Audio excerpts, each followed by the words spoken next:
Thank you से काम नहीं चलेगा। मुझे रिटर्न गिफ्ट चाहिए।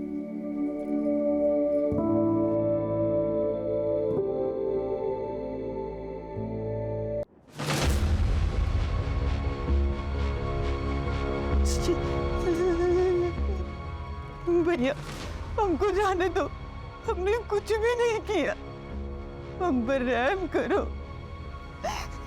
लेकिन मेरा बेटा अब बीमारी से बाहर निकला है, हमारा गाँव बहुत दर्द कर रहा है, जाने दो हमें।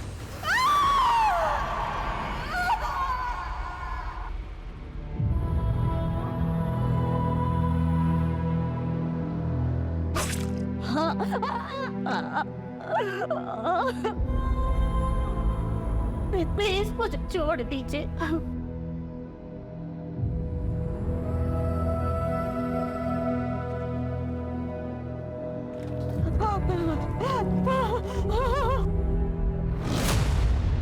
क्या कर रहे हो तुम?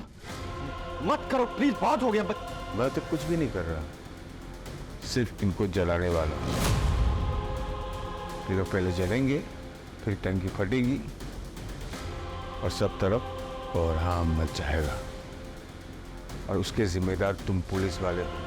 हम पर भरोसा रखो, हम लोग कोशिश कर रहे हैं ना। कोशिश नहीं, मुझे रिजल्ट चाहिए, और वो भी जल्द से जल्द।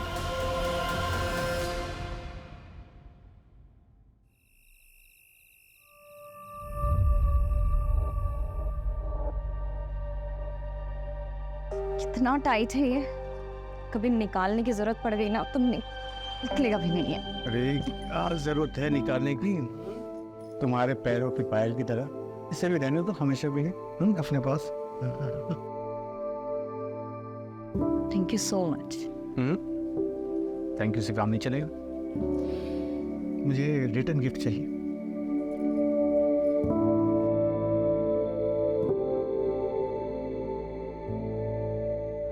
एक मिनट, मैं अभी आया। क्या हो गया? कुछ अभी आया मैं बस। अरे कहाँ जा?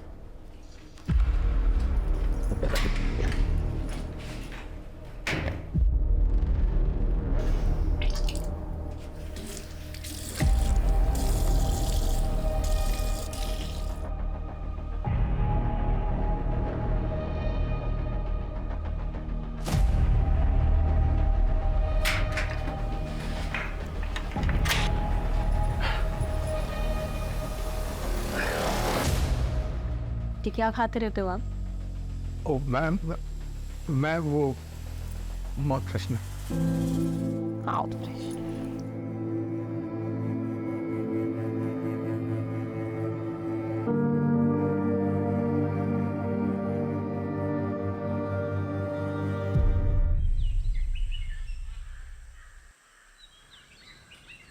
मनोज, जरा मार्केट जाकर फल और मिठाइयाँ ले आओ, खत्म हो गई है। ठीक है। जल्दी आना, लेट मत करना। हाँ भाभी।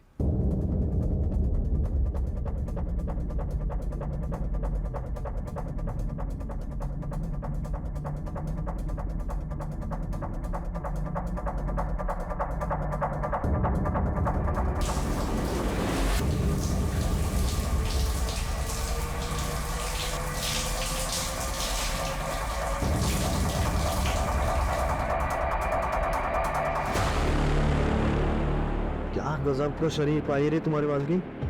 रमाकांत दूध से ना आता है क्या इसको? क्या पता, नहलाता भी हो। पकड़ते इस नहीं तो को, दिखाते हैं वीडियो, करते हैं ब्लैकमेल, मजे लूटते हैं। ट्राई तो कर ही सकते हैं भैया।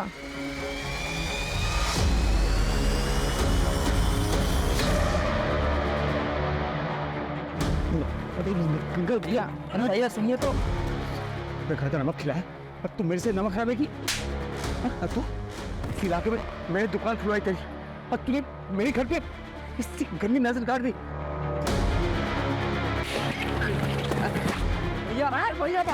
भैया माफ कर देना, बड़े भाई हो गए, बड़े भाई गलती हो गई, बड़े भाई हाथों में जवाब कर। छोड़िए, जाने दीजिए। इनकी मौत है। अगर आप ऐसा करेंगे तो आप जेल चले जाएंगे। चलेगा फिर क्या होगा मेरा और हमारे इस होने वाले बच्चे का? आपके होते हुए ये लोग मेरे साथ ये सब कर रहे हैं। आप नहीं होंगे तो ये मेरे साथ पता नहीं क्या क्या करेंगे और इस बच्चे क्या ये सच है? मैं बाप बनने वाला हूँ।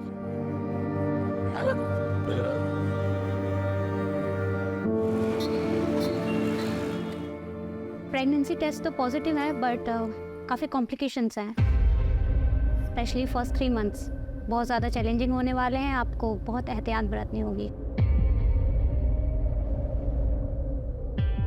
ज़्यादा घबराने की कोई ज़रूरत नहीं है, मैं बच्चा होने तक यहीं रुक जाऊंगी। तुम्हारी मदद भी हो जाएगी। नहीं भाभी, उसकी जरूरत नहीं। मेरा मतलब है कि आप यहाँ रहेंगी तो सोनू मोनू और आपके घर को कौन देखेगा? जरूरत नहीं। हाँ वो तो ठीक है, बच्चे की सुरक्षा के लिए मैं हमारे गुरुजी से बात करती हूँ, उनके पास कोई ना कोई तोड़ जरूर होगा। हाँ वो ठीक है। एक मिनट। हेलो। और सोनू मोनू, तुम दोनों का क्या चल रहा है? बस 12वीं की तैयारी चालू है मेरी। मेरी 10वीं की।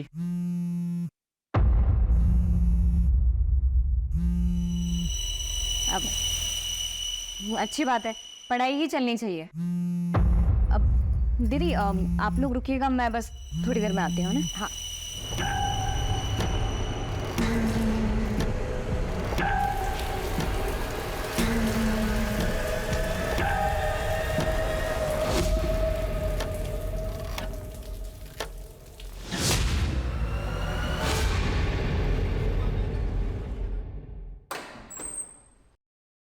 अरे ऐसे बिना बताए कहाँ चले गए थे तुम?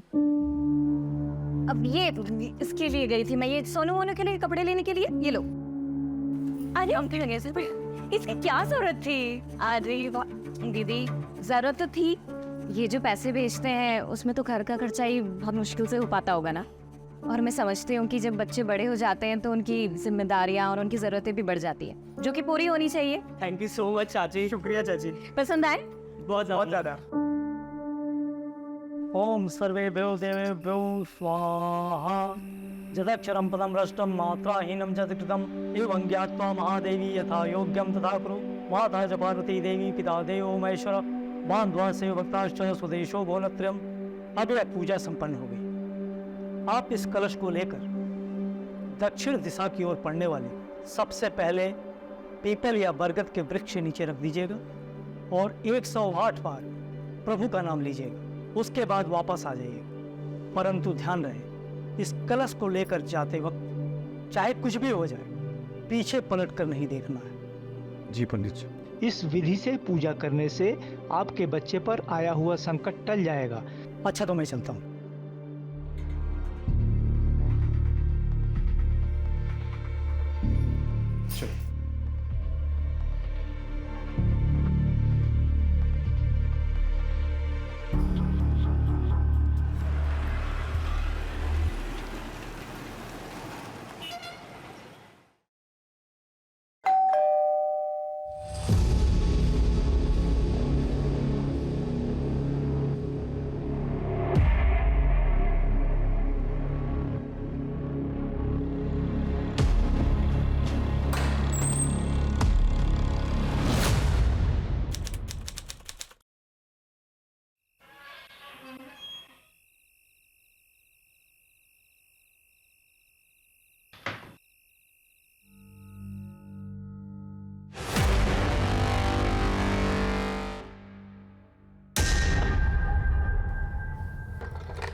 इसे कैसे हुआ?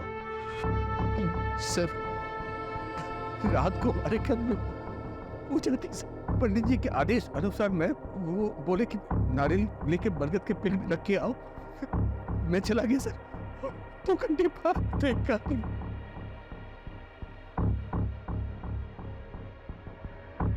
घर की तलाशी ले। चल।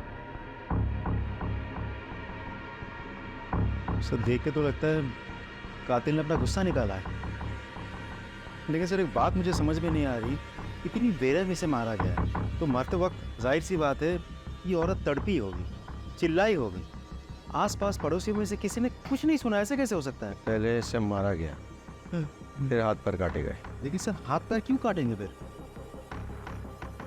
क्या इन्होंने अपने हाथ पैर में कुछ पहन रखा था? मैं देखा था सर, वो उनके हाथ में सोने की कड़े और पैरों में पायल भी थे। शोम नहीं है, समझे? क्या और कुछ मिसिंग है घर से? नहीं मालूम मुझे। हाँ सर, अंदर लॉकर भी को लॉकर तो तोड़ा गया है, पता नहीं उसके अलावा मुझे कुछ नहीं मालूम था।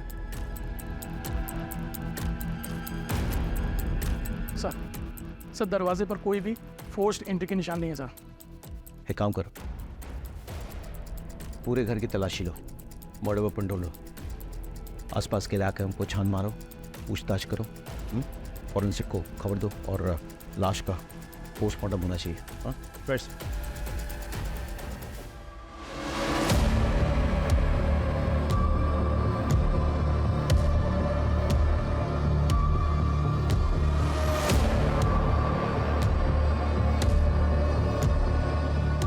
हम खाते हैं क्या? जी सर।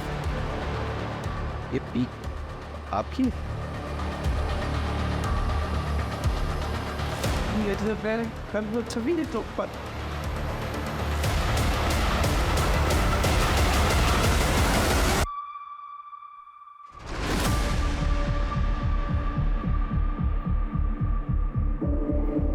सर ये पक्का रमाकांत का नौकर मनोज और उसका दोस्त सुरेश का काम है सर।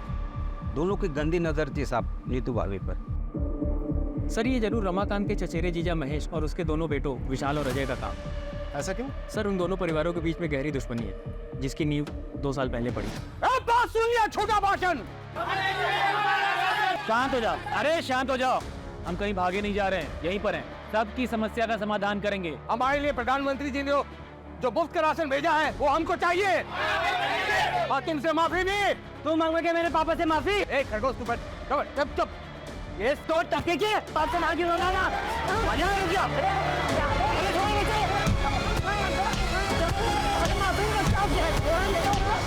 इन चारों में से किसी पे शक है आपको? प्लीज सभी कर सकते हैं सर, सब हमारी जान के पीछे पड़े थे। लगभग 4 महीने पहले जब मैं और मेरी पत्नी फिल्म देखकर लौट रहे थे तब भी मुझ पे हमला हुआ था।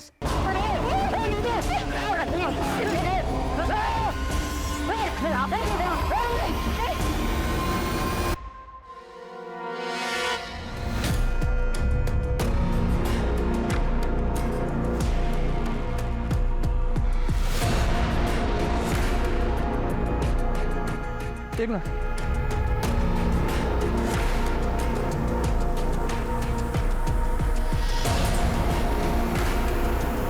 पंकज, फॉरेंसिक टीम को बुलाओ और ये सारा सामान कस्टडी में लो और इन एविडेंस को जांच के लिए भेजो।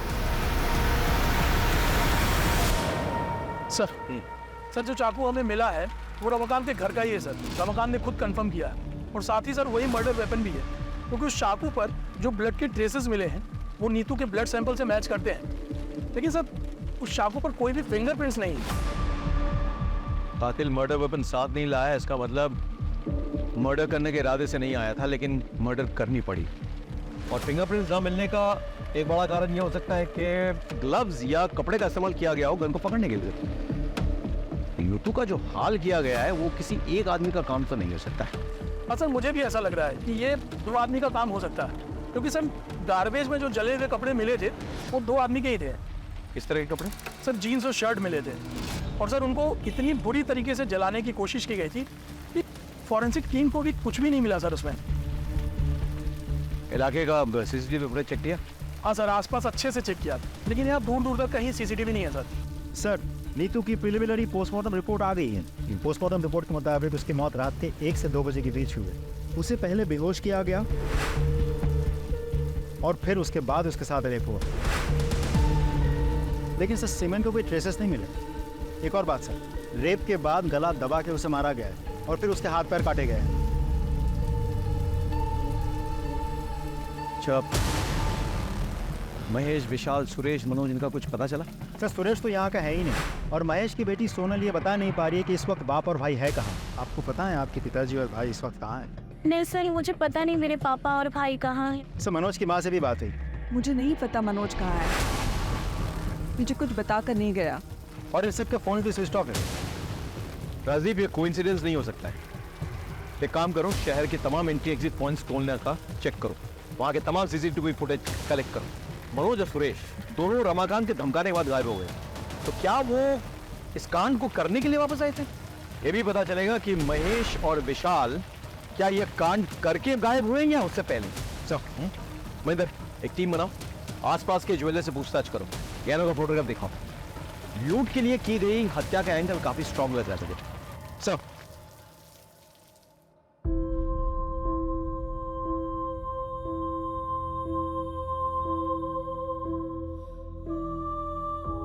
इतनी बेरहमी से मारा गया है तो मरते वक्त जाहिर सी बात है ये औरत तड़पी होगी, चिल्लाई होगी। रमाकांत भैया, वो सुखाड़ी और उसका भाई दिलू दोनों सुबह से गायब है और मैंने कजरी से पूछा तो साफ साफ जवाब नहीं दे रही।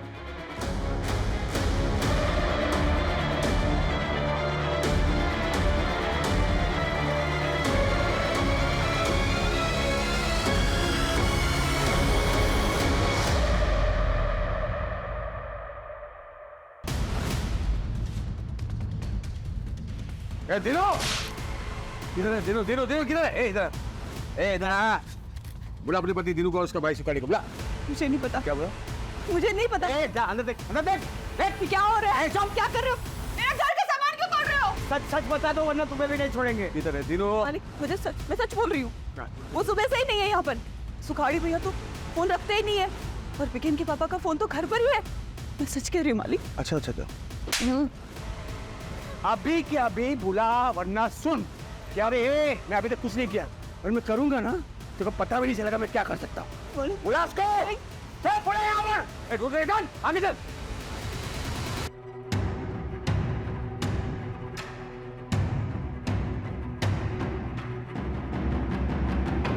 जी सर, हमने कजरी से पूछताछ कर ली है। हाँ सर, और सुखाड़ी और उसके भाई दिनू का भी पता कर रहे हैं। अरे अरे, क्या हुआ? गाड़ी क्यों रोक दी? क्या हुआ? आप लोगों ने पकड़ लिया मेरी नीतू के हथियारों को? हाँ? रमाकांत, शांत हो जाओ, गाड़ी में आके बैठो, हम घर तक छोड़ देते हैं। हम कोशिश कर तो रहे हैं। क्या खास कोशिश कर रहे हैं आप लोग? 15 घंटे से ऊपर हो गए मेरी बीवी को पकड़े हुए और आप लोगों को पता भी है किन लोगों ने किया, लेकिन अब तक आप लोगों में किसी को भी नहीं पकड़ पाए। क्यों? हम बहुत जल्दी आपकी बीवी के हत्यारों को पकड़ेंगे, लेकिन उसके लिए हमें थोड़ा वक्त चाहिए। कितना वक्त चाहिए आपको? हाँ? वक्त। हाँ ठीक है, वक्त दूंगा मैं। एकदम आप छत मार के पकड़ना होगा आपको मेरी बीवी के हथियारों को।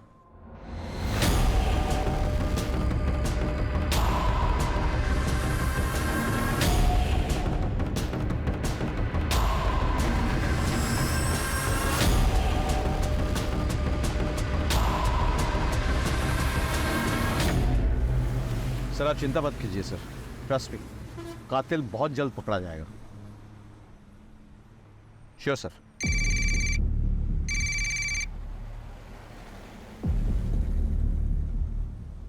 ये क्या है? गाड़ी रुको, गाड़ी रुको, गाड़ी रुको।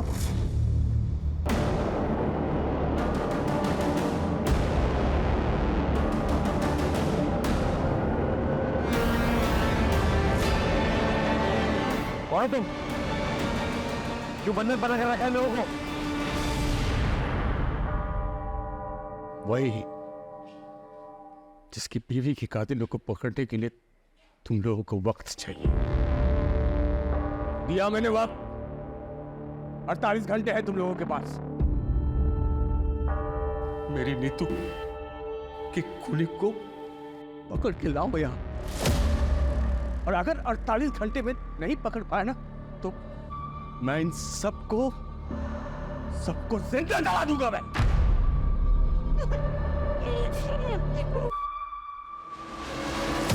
मेरे पानी की टंकी जलाने वाले तेल से भर दिया, और इसके अलावा मैंने घर में अलग अलग जगह जलाने वाला तेल रख दिया है।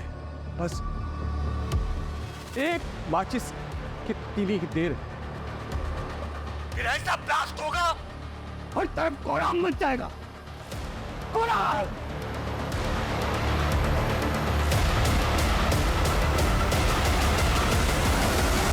सर, रमाकांत के घर के आसपास और भी बहुत सारे घर हैं। अगर रमाकांत के घर में आग लग गई या ब्लास्ट हो गया तो आसपास के सारे घरों में आग लग जाएगी सर। नहीं, हम ऐसा नहीं होने देंगे। कोई ना कोई रास्ता निकलेगा हॉस्टेज को छुड़ाने का। चलो।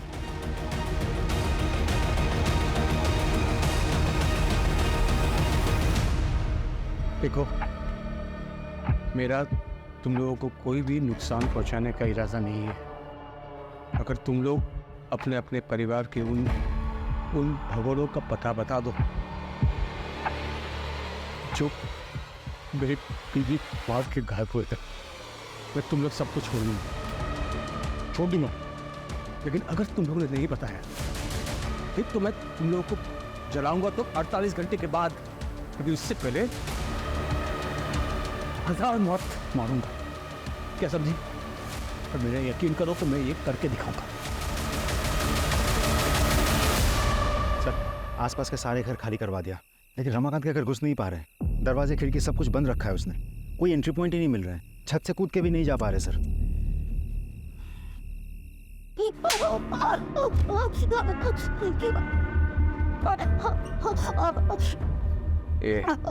तो अपने परिवार के उन भगोड़ों का पता बता दे, नहीं तो मैं तेरे साथ वो सब कुछ करूंगा जो तूने कभी सोचा नहीं है। मुझे नहीं पता।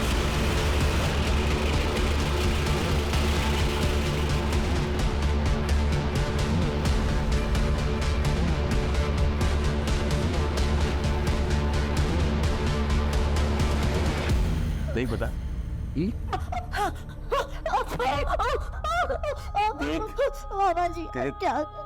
एक एक टुकड़ी तेरे शरीर में रखने नहीं दूंगा मैं, सब कुछ निकाल दूंगा अगर तुझे नहीं पता है तो। नहीं पता मामा जी, आप क्या कर रहे हो?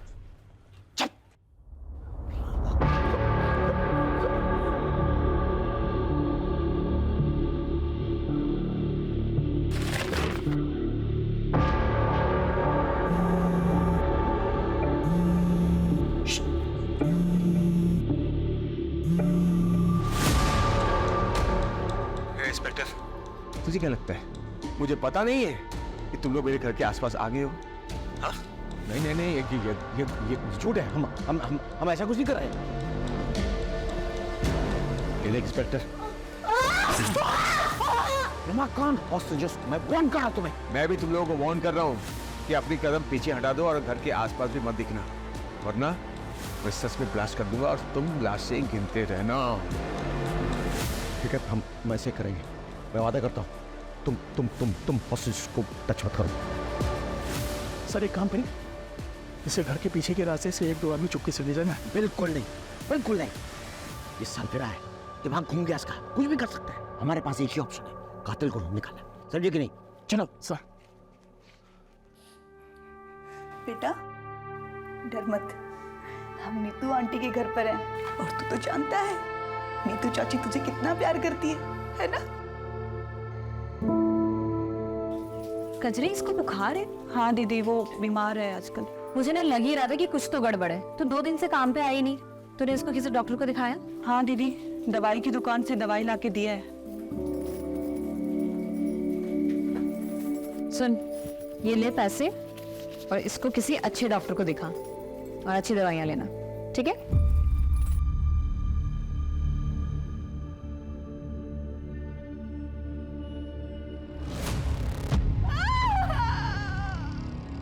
कहाँ है वो दोनों भगोड़े?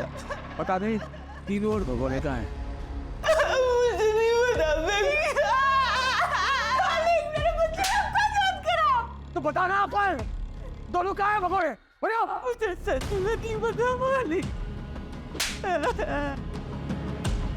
बेटा मुझे सच में नहीं पता मनोज का है। वो मुझे कभी कुछ नहीं पता।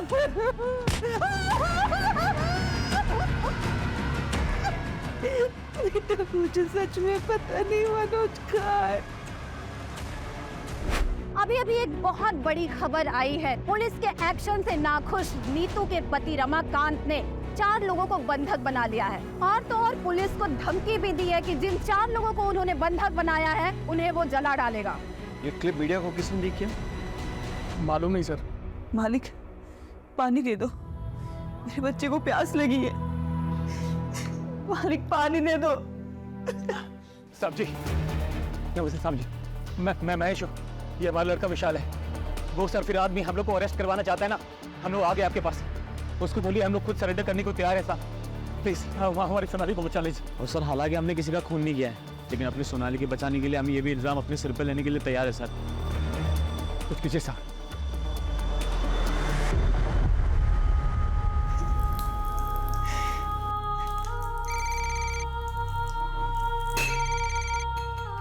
हेलो रमाकांत, ये दोनों हमारे हवाले में हैं। इन दोनों ने कबूल किया है कि उन्होंने नीतू को मारा है और उसके गहने चुराए हैं। अब छोड़ दो सबको।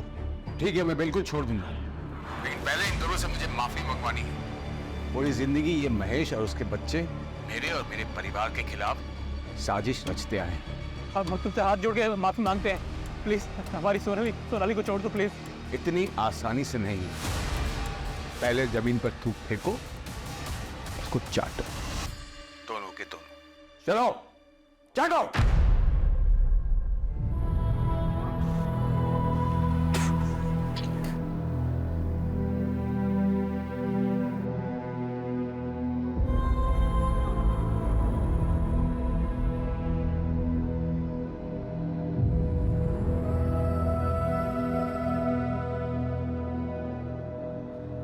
रमाकांत, बहुत हो गया, अब छोड़ दो सबको। मेरे बीवी के वो सोने के कड़े मुझे दिखा दे एक बार, सबूत के तौर पर कि इन दोनों ने मेरी बीवी को मारा है और गहने चुराए हैं। बस दिखा दे। गहने?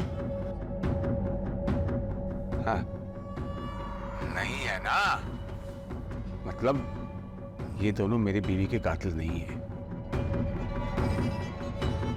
मेरा टाइम खराब करना बंद करो और असली कातिल को मेरे सामने ढूंढ कर लाओ, वरना इन सबको मैं सचमुच जिंदा जला दूंगा।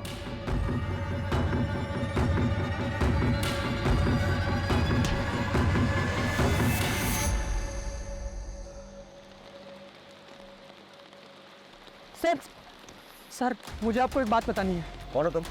मैं समीर हूँ सर। बोलो। नीतू आंटी को मारने में महेश और विशाल शर्मा का ही हाथ है।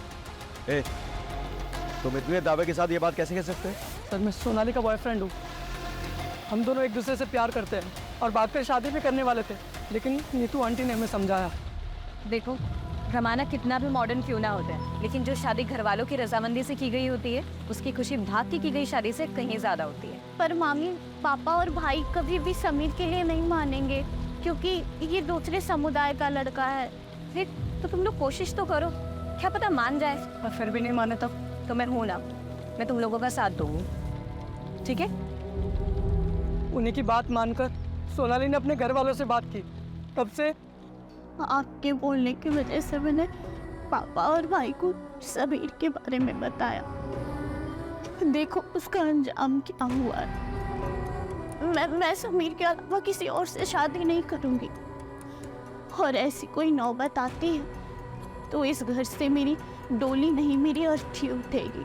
नहीं नहीं नहीं सोनाली, ऐसा कुछ भी नहीं होगा, ठीक है? मैं हूं ना। सॉन्ग, मुझे मेरा प्यार कब मिलेगा? मिल जाएगा, सही समय तो आने दे। और अगर ऐसे बेचैन होगे तो सब कुछ खराब भी हो सकता है। उन्होंने ना सिर्फ सोनाली को आज तक घर में बंद किया है, बल्कि नीतू आंटी को मारने की साजिश भी कर रहे थे वो। तो अब तक कहाँ थे तुम? सर मैं इंदौर था, मुझे जैसे ही इस मामले का पता चला मैं यहाँ भागा दौड़ा है।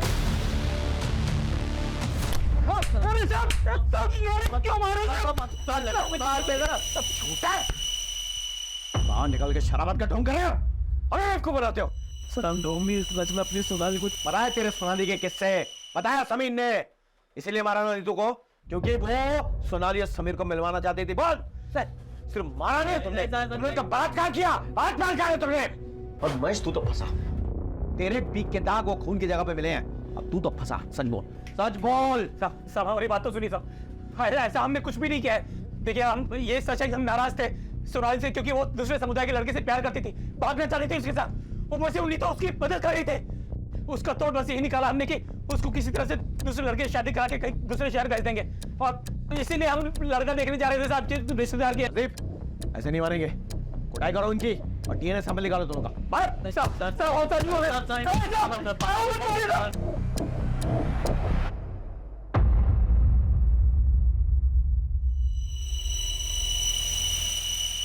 देखिए मैंने आप लोगों को मजबूरी में बुलाया यहाँ पे, और रमाकांत जो है आपे से बाहर हो गए।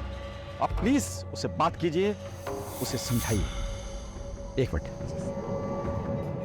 लीजिए, बात कीजिए। ये क्या कर रहे हो रमाकांत? बंद करो ये सब, छोड़ दो उन मासूमों को।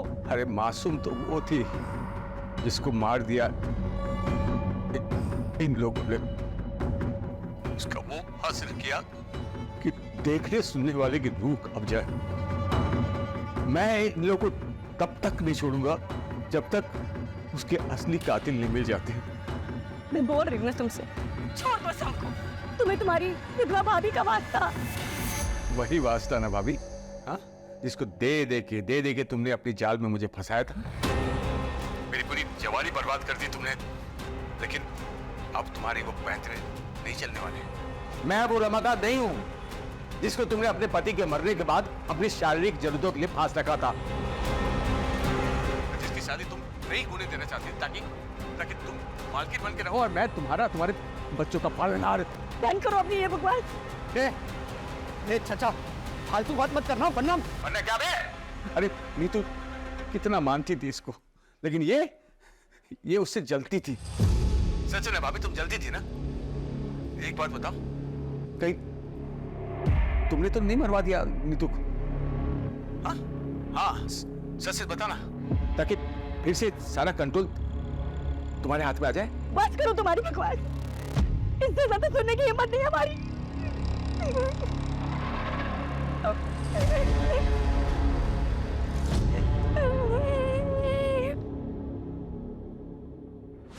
मुझे तो रमाकांत की बात सुन के अब इन पे भी शक हो रहा है। राजीव, जानते हो हमारी मजबूरी क्या है? हम हर किसी को गुनहगार की तरह देखते हैं, हर किसी पे शक करते हैं।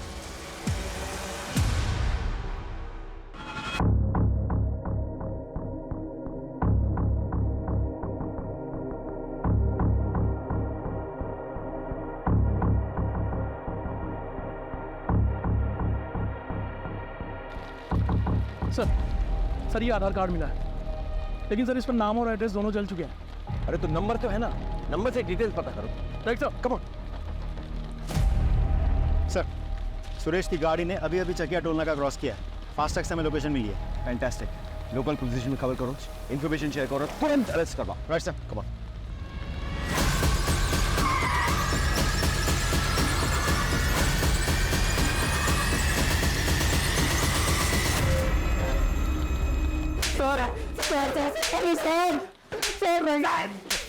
सर बता, क्यों मारा नीतू को? सर हमने नहीं मारा है सर हम लोग यहाँ पर थे ही नहीं, तो मारेंगे कैसे? वो तो तुम्हारी साजिश थी, प्लान था। यहाँ से गायब हो जाओ, फिर वापस आके कत्ल करो, और किसी को विश्वास ही नहीं हो गए तुम लोग यहाँ पे। और इसी वजह से एक बार फोन टूट जाने के बाद दोबारा तुम लोगों ने फोन नहीं खरीदा था। सर ये सब कहानियां बना रहे हो आप लोग। कहानियां तो तुम बना रहे हो। मालूम है तुम्हारी माँ की हालत क्या है? देखो। सर क्या हुआ मेरी माँ को? क्या हुआ मेरी माँ को? अब बताओगे सच? आपको ऐसा क्यों लगता है कि हमें नीतू को मार सकते हैं? वो रमाकांत भी तो मार सकते हैं उसको। आवा सर, वो क्यों मारेगा भाई? सर वो नीतू प्रेग्नेंट थी, और जबकि उसको मर्दाना ताकत की कमी थी रमाकांत को, फिर वो प्रेग्नेंट कैसे हुई? एक मिनट, तुम्हें कैसे पता रमाकांत के बारे में ये सब? सर मैं ताकत की दवाई देता था हर हफ्ते उसको। बताइए सर, उसकी बेबी प्रेग्नेंट हुई तो उस सरफिरे का दिमाग एकदम क्या हो गया होगा, कुछ भी कर सकते सर।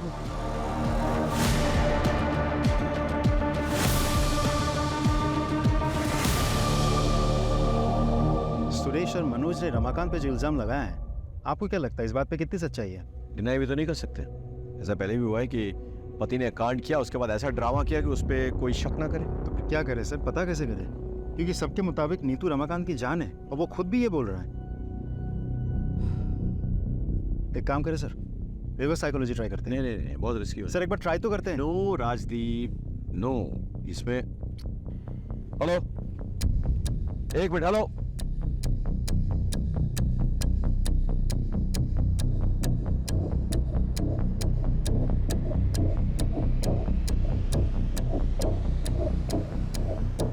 रमाकांत, बहुत खेल खेल लिया तुमने हम सबके साथ। अब ये खेल खत्म करो और सबको रिहा करो।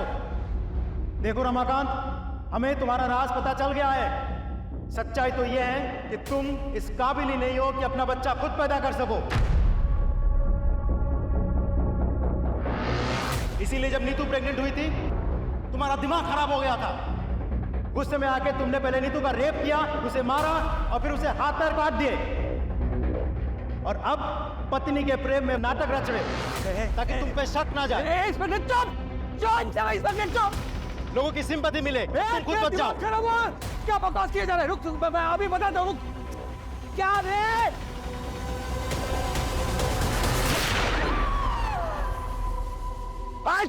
रमाकांत सरेंडर कर दो अभी। क्या कर रहे हो तुम? भागो रहे हो? रमाकांत, कान में सुनाई दी आवाज? किसी को कुछ मत करो प्लीज, हमसे गलती हो गई। बोलो। देख।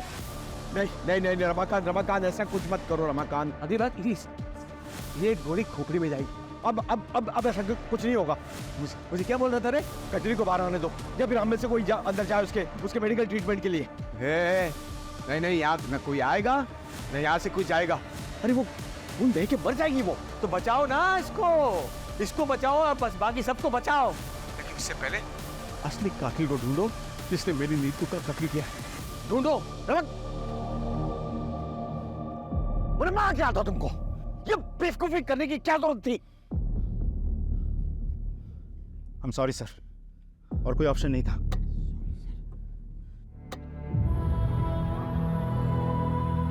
वो सब तो चलता रहता है। अच्छा ये बताओ कि खुशखबरी कब दे रही हूँ? 4था साल चल रहा है तुम्हारी शादी को।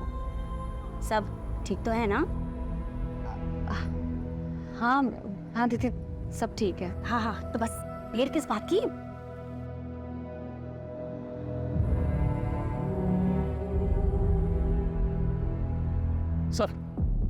सर जो जला हुआ आधार कार्ड हमें मिला था वो दीनू का है, और उस पर एड्रेस झबुआ गांव का प्रिंटेड है। फौरन जाओ वहाँ, पूछताछ करो और पता करो इन दोनों भाइयों के बारे में। Right sir.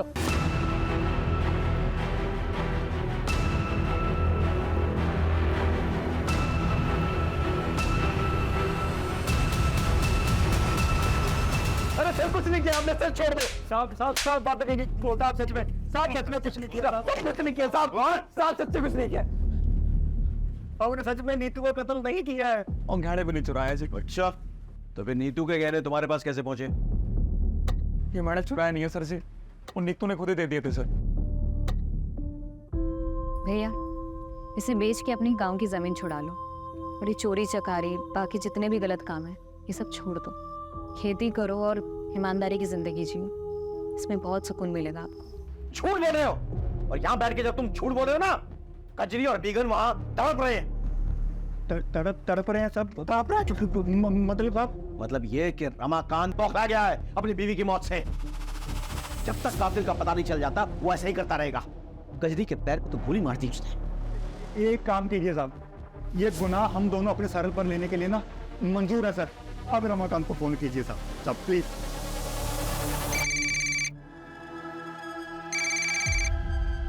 रमाकांत, हम लोगों ने कातिलों को पकड़ लिया। ये सुखारी, ये तीनों, इनने कबूल कर लिया है कि देखो इनसे नीतू के गहने बरामद हुए। अब तो छोड़ दो सबको प्लीज। हाँ, बात कराओ दोनों से। मालिक गुनाह हो गया हमसे, हमें माफ कर दो। हम अपने आप को पुलिस वालों के हवाले कर रहे हैं। अब हमारी बीवी और बच्चों को छोड़ दीजिए। तुम लोगों ने जोक की तरह खून पिया है नीतू का, इसलिए तुम लोगों को माफी नहीं, सजा मिलेगी। अगर तुम लोग चाहते होगे इन सबको रिहा कर दूं मैं, तो सबसे पहले तुम लोग अपने अपने कपड़े उतारो और एक दूसरे को 5-5 कोड़े मारो। जल्दी चलो।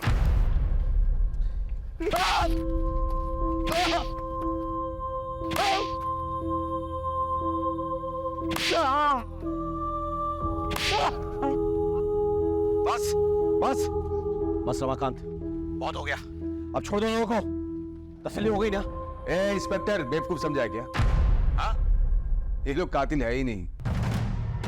माना कि इस सोने की चेन मेरी बीवी की है, लेकिन उस रात उसने ये सब नहीं पहना था, इसलिए टाइम पास बंद कर और असली कातिल को ढूंढ के ला, वरना मैं सबको सच में जला दूंगा।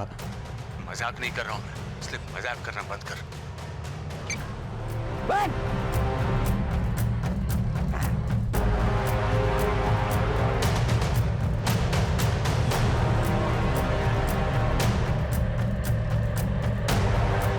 प्रदीप सर, इन दोनों का भी डीएनए चेक करवाओ। ये सभी लोग हमारे संदेह के घेरे में हैं, लेकिन किसी के खिलाफ कोई ठोस सबूत नहीं मिल रहा है। अब शुरुआत से शुरू करनी होगी।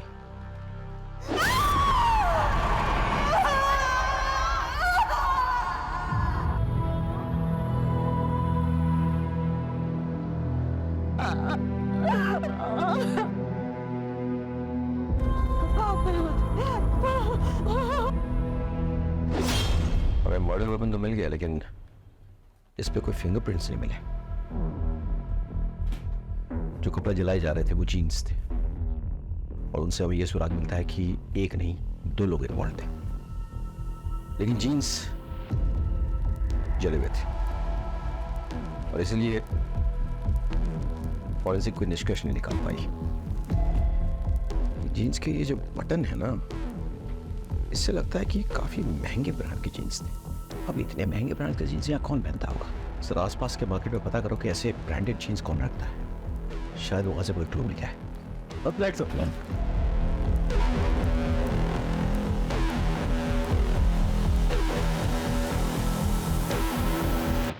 जीन्स तुमने हाल फिलहाल में किसी को बेची है? हाँ साहब, बेची है ना। काफ़ी अरसे के बाद पिछले हफ्ते 2 जीन्स बेची है मैंने। वो क्या बहुत महंगी आती है, तो यहाँ इसके खरीदार कम ही मिलते हैं। अच्छा, जिसको ये जीन्स बेची है उसकी डिटेल्स है तुम्हारे पास? एक मिनट में बिल बुक में देख के बताता हूँ। ये देखिए सर, नीतू शर्मा ने खरीदी थी अपने 2 भतीजों के लिए। छुपाने से कोई फायदा नहीं है। नीतू के गहने तुम्हारे घर से बरामद हुए हैं।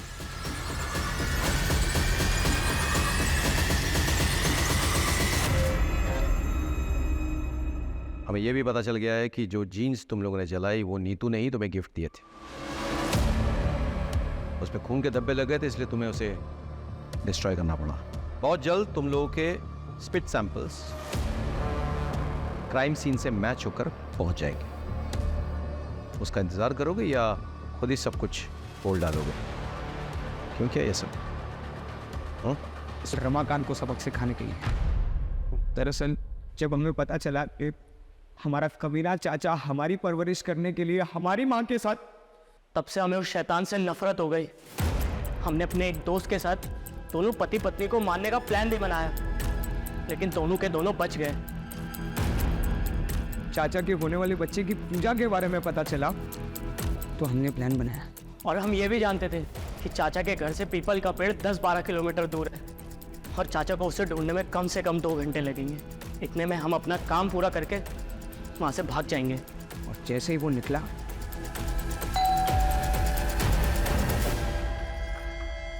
अरे तुम दोनों, चलो अब आ गए तो मेरी मदद ही करता हूँ।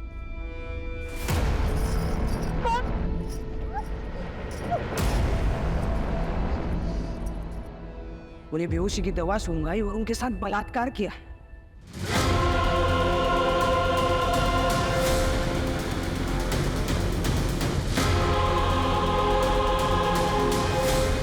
और उनकी हत्या कर दी। फिर गहने निकाले, लेकिन उनके हाथ और पैर के खड़ों का वजन बहुत ज़्यादा था, तो हमने उसे काटा और फिर निकाला। इस दौरान चाची का बहुत सारा खून हमारी जीन्स पर लग गया, तो हम दोनों बहुत डर गए। इसलिए हम दोनों ने वो जीन्स जलाकर वहाँ डस्टबिन में फेंक कर वहाँ से भाग गए। अपनी माँ समान चाची का बलात्कार किया तुम लोगों ने। इतनी घृणित मानसिकता तुम्हारे अंदर घर कर गई। छी।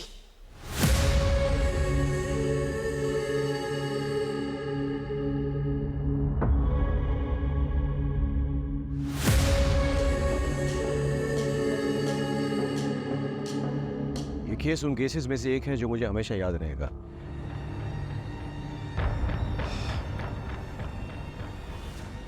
रमाकांत का अपनी पत्नी से प्रेम करना, उसकी हत्या के बाद हम पर दबाव डालना जायज था, लेकिन दबाव डालने के लिए उसने जो कोहराम मचाया, 4 मासूम जिंदगी को इतना टॉर्चर किया, उसने अपनी जिंदगी दांव पे लगा दी, क्या ये जायज था? नहीं। काश उसने हम पर भरोसा किया तो आज उसकी जगह जेल में ना होती।